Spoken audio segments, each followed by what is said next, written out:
এবং এটাই প্রত্যাশা করব যে যুদ্ধ দ্রুত বন্ধ হোক, কারণ মিডল ইস্টের সাথে আমাদের শুধু শ্রমবাজার না, আমাদের জ্বালানি, অর্থনীতি, আমাদের বাইলেটারাল সম্পর্কের বাইরেও অনেক ধরনের টাইস রয়েছে। সেই জায়গা থেকে আমাদের যেহেতু শ্রমবাজারের বড় একটা অংশ আসলে মধ্যপ্রাচ্য কেন্দ্রিক, প্রায় ৭৫ লক্ষ আমাদের প্রবাসী শ্রমিক সেখানে আছে। এই যুদ্ধের ফলে আমরা যেটা ইতিমধ্যেই খবর পেয়েছি যে বাহরাইনে একজন, সৌদি আরবে ২ জন, দুবাই একজন, ৪ জন এ পর্যন্ত আমাদের বাংলাদেশি নাগরিক মারা গিয়েছেন, আরো বেশ কয়েকজন আহত হয়েছেন।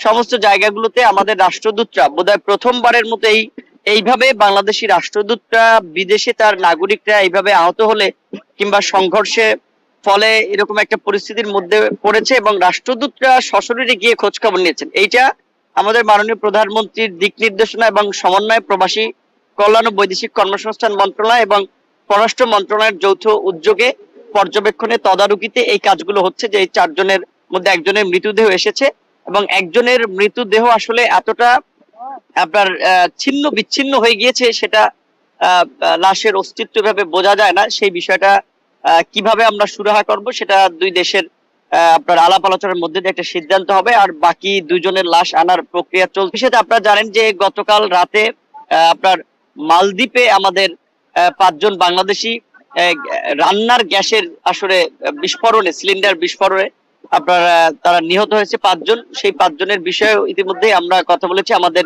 দূতাবাস কথা বলছে যে দুই দেশের আনুষ্ঠানিক প্রক্রিয়াগুলো শেষ করে তাদের লাশ কিভাবে দেশে আনানো যায় এবং